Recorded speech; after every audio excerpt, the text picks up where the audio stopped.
हैं लाइव 7। नमस्कार, लाइव 7 विशेष में आपका स्वागत है। मैं हूं ज्ञान रंजन। दोस्तों, झारखंड की जनता ने अपना फैसला सुना दिया है। अब इंतजार है 23 तारीख का, किसके सिर सजेगा ताज, इस पर 23 का है सबको इंतजार।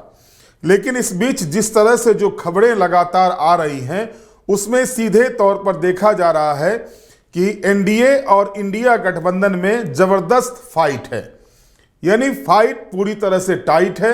लेकिन दूसरी ओर ये भी जानकारी आ रही, ये भी आ रहा है, मामला सामने आ रहा है कि टाइगर जयराम महतो पूरी तरह से सीन से साइड हो चुके हैं।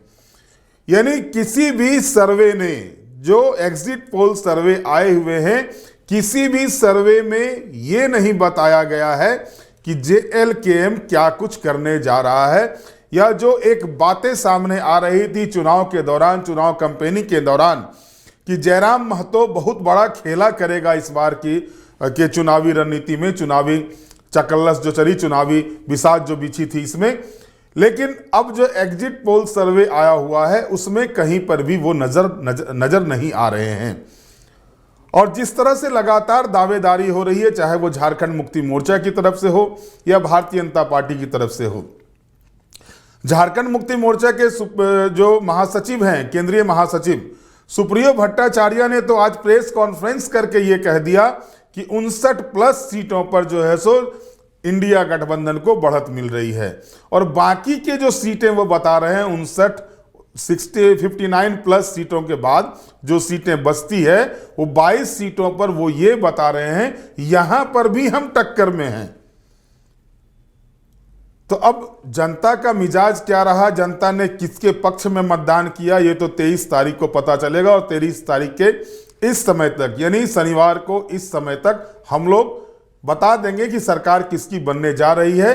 लेकिन इस बीच जो चीजें सामने आ रही हैं, वो साफ तौर पर यह बता रहा है कि कोई भी गठबंधन सत्ता का जो जादुई आंकड़ा है उसको सीधे तौर पर पार करता हुआ नहीं दिख रहा है।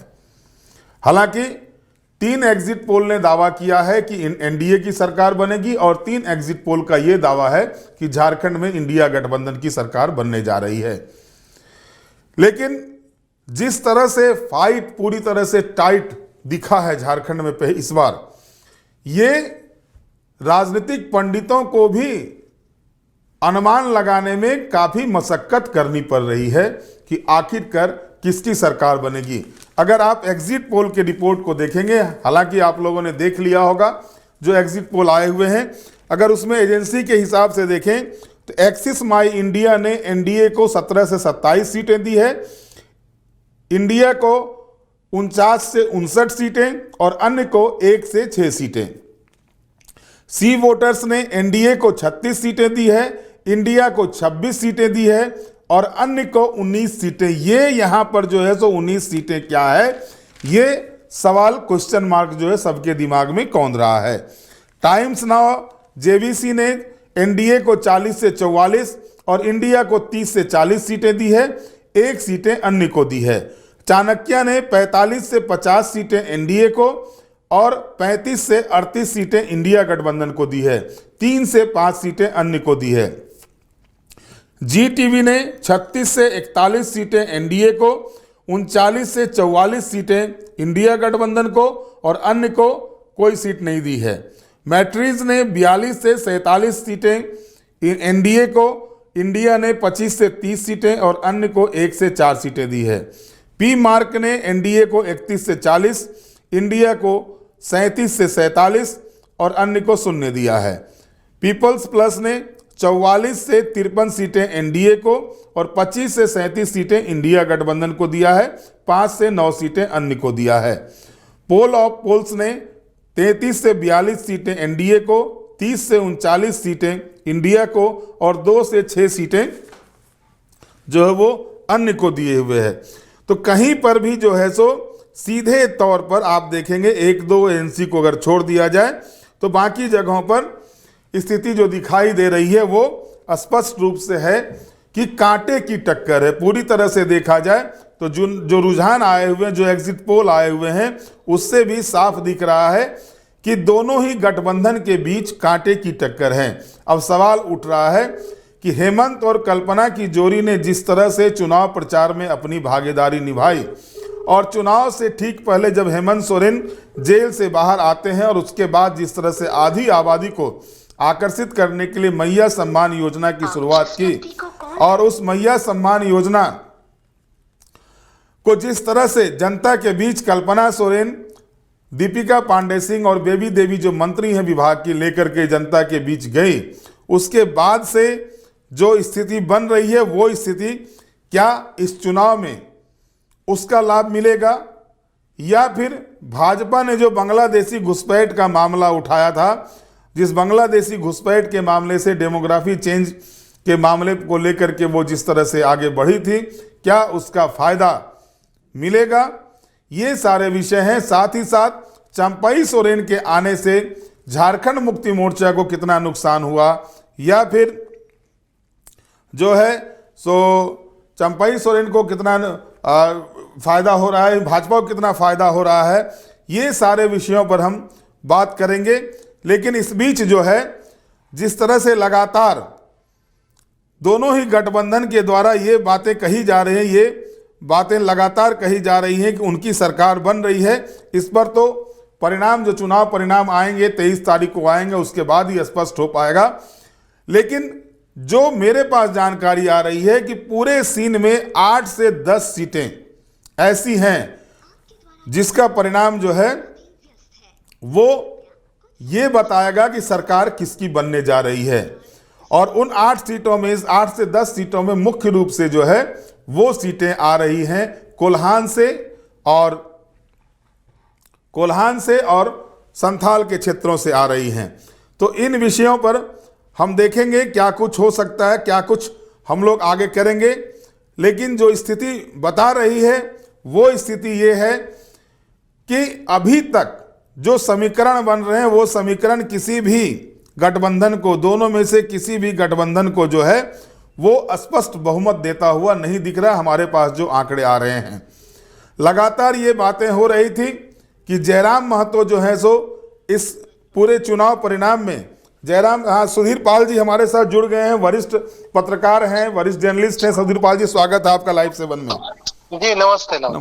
सुधीर जी, आपने भी सर्वे देखा होगा, जो सर्वे आया हुआ है, लेकिन सर्वे से इतर आप जो लगातार चुनाव के दौरान लगातार जिस तरह से आप अपने एजेंसी के माध्यम से काम कर रहे थे, इसमें आपको क्या दिख रहा है? जो चुनाव परिणाम आने वाले हैं किस ओर जाने वाले हैं?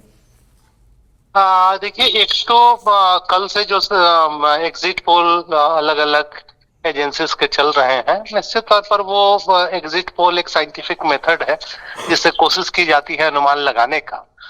लेकिन ये एग्जिट पोल साइंटिफिक मेथड तो है, लेकिन दुर्भाग्य ये है कि ज्यादातर एजेंसीज जो है उसको प्रोफेशनली नहीं कर पाते। और यही कारण है कि वो रेंज आपको जो है 81 सीट में रेंज जो है कहीं 20 सीट दिख रहा है, कहीं 25 सीट दिख रहा है, ऐसा रेंज जो है वेरी कर रहा है।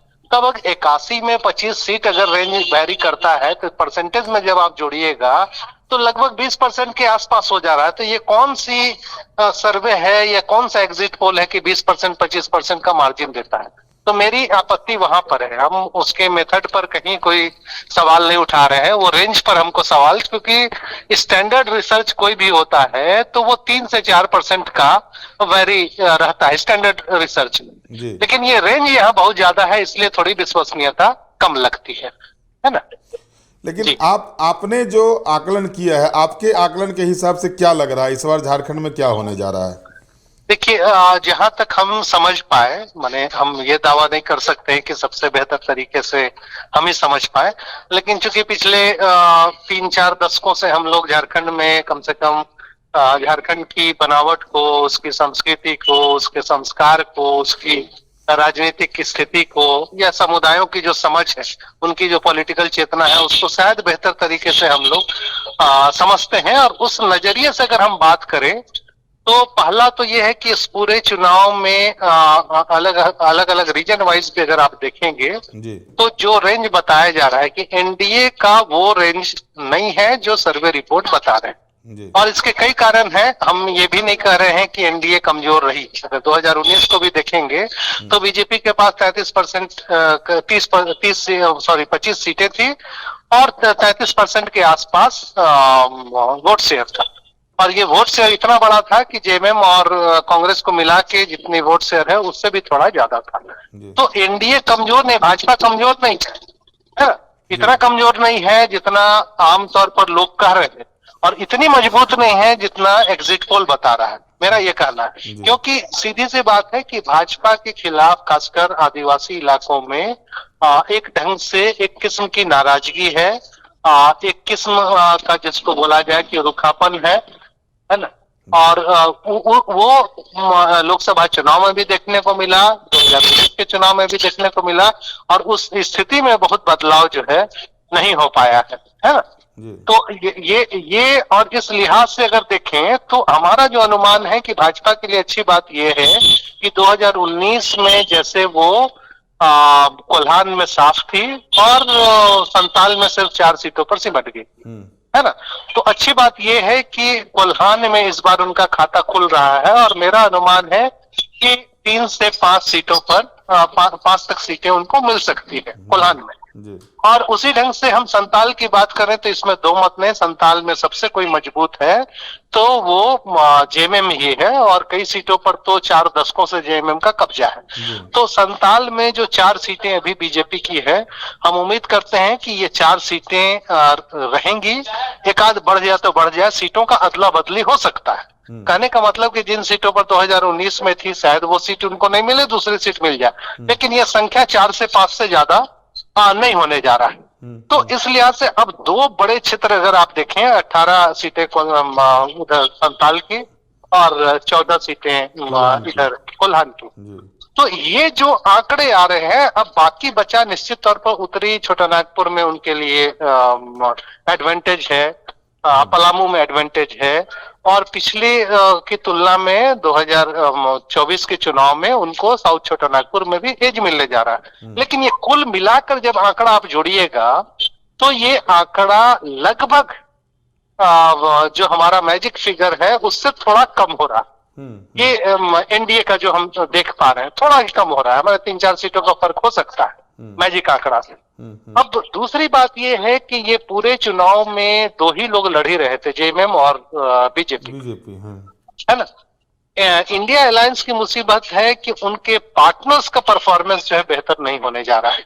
जैसे कांग्रेस जो पिछले 16 सीटों पर थी, कांग्रेस सीटें लूज कर रही है, और अगर हमारा आकलन गलत नहीं है तो बहुत मुश्किल से डबल डिजिट में कांग्रेस पहुंच पाएगी। हम उम्मीद कर रहे हैं कि शायद 8-9 के आसपास उनका फिगर रहे, और जेएमएम 30 से नीचे नहीं आएगी, ये मोटे तौर पर जो दिख रहा है, मे बी कि 1-8 सीटों का एडवांटेज मिल जाए। तो अब ये और कुछ सीटें राजद को मिल जाए, एक या 2 सीटें ज्यादा से ज्यादा राजद को मिल जाए।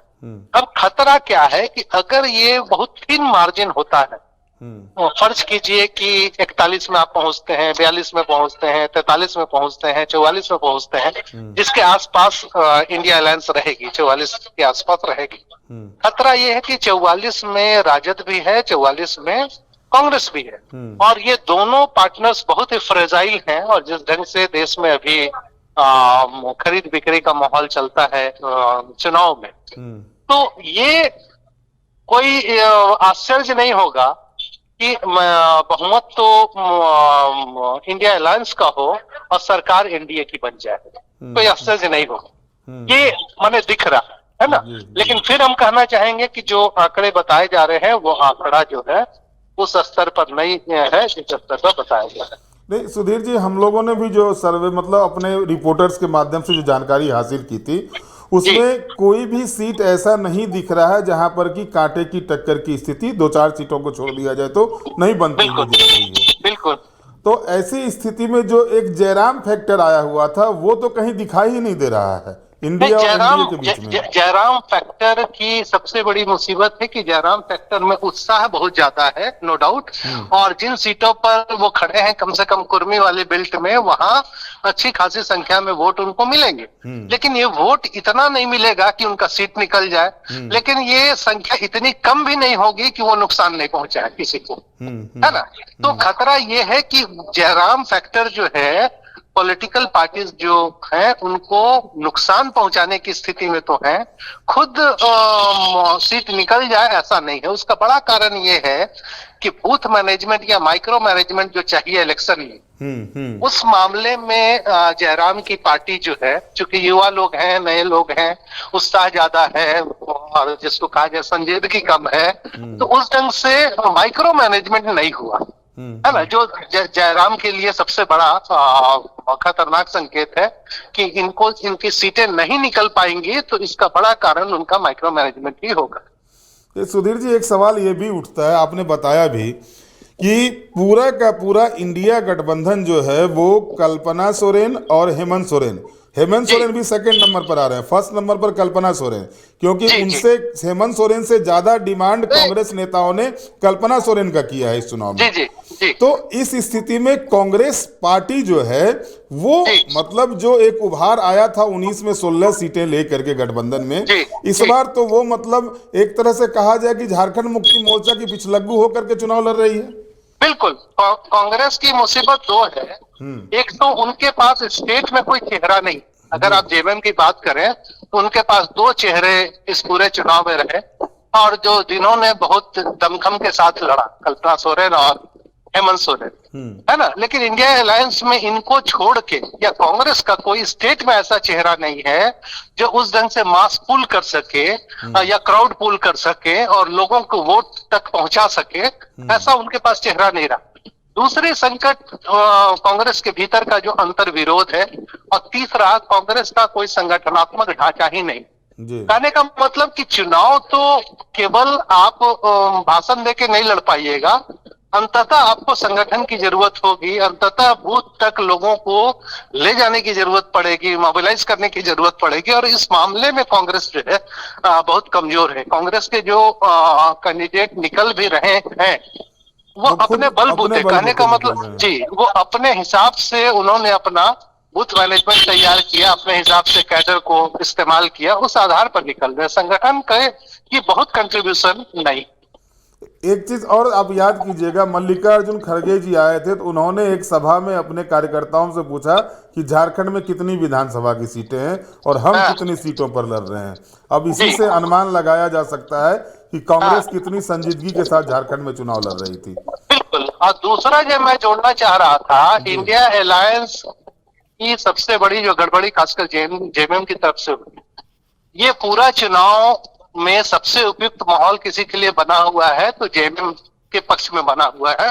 मैया योजना या आदिवासी विरोधी जो चरित्र घोषित किया गया है बीजेपी का, उसकी वजह से सबसे ज्यादा है जेएमएम को है। और जेएमएम को लेकिन ज्यादा सीटों पर लड़ना था। अगर वो 60 सीटों पर लड़ती तो मुझे लगता है कि जेएमएम को एज होता और अपने बलबूते वो बहुमत में आ जाती। तो जेएमएम के स्तर पर ये कमी रही, हो सकता है गठबंधन धर्म के निभाने के चक्कर में ज्यादा सीटें दी गई, जबकि सबको पता था कि कांग्रेस बेहतर परफॉर्म नहीं करेगी। तो 43 पर लड़ना ये घातक रहा जेएमएम के लिए। क्या आपको नहीं लग रहा है कि 2005 की तरह झारखंड एयरपोर्ट पर, जो बिरसा मुंडा एयरपोर्ट पर चार्टर विमान दिखाई दे इस बार भी? मैं तो वही आपको इशारा कर रहा हूं कि बहुमत का आंकड़ा इतना क्लियर नहीं होगा कि बहुत आसानी से आप सरकार बना ले। इसलिए मैंने जो आपको कहा कि बहुमत का आंकड़ा ये आएगा कि उसमें इंडिया अलायंस आगे रहेगी, लेकिन सरकार शायद एनडीए बना ले। तो ये इशारा वही। चलिए, बहुत बहुत धन्यवाद सुधीर जी आपका हमारे साथ जुड़ने के लिए। धन्यवाद। तो स्पष्ट रूप से आपने देखा कि हमारे जो विशेषज्ञ जुड़े वरिष्ठ पत्रकार थे, सुधीर पाल वरिष्ठ पत्रकार हैं, उन्होंने भी इस चीज को कहा, साफ तौर पर कहा कि भाई जो सीन बन रहे हैं उसमें एनडीए जो है सो एनडीए भी उस स्थिति में नहीं पहुंच पा रही है कि वो अपने बूते जो है सो सरकार बना ले, और ना ही इंडिया गठबंधन है। और इंडिया गठबंधन अगर 40-41 का जो जादुई आंकड़ा है 41 का, अगर उस जादुई आंकड़ा को छूता है या उससे थोड़ा आगे भी बढ़ता है, तब भी मुश्किल ये है कि एनडीए ही सरकार बनाएगी।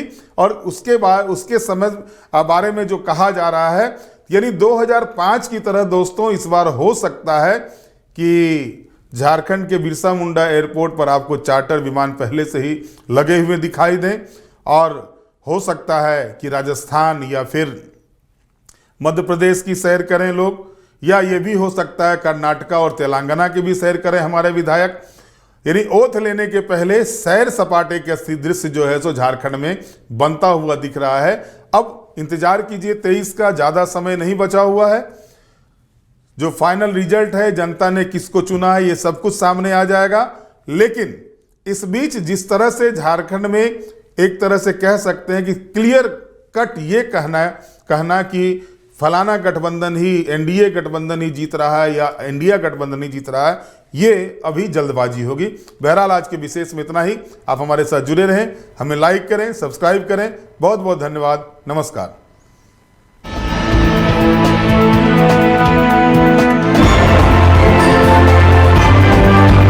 आप देख रहे हैं लाइव 7।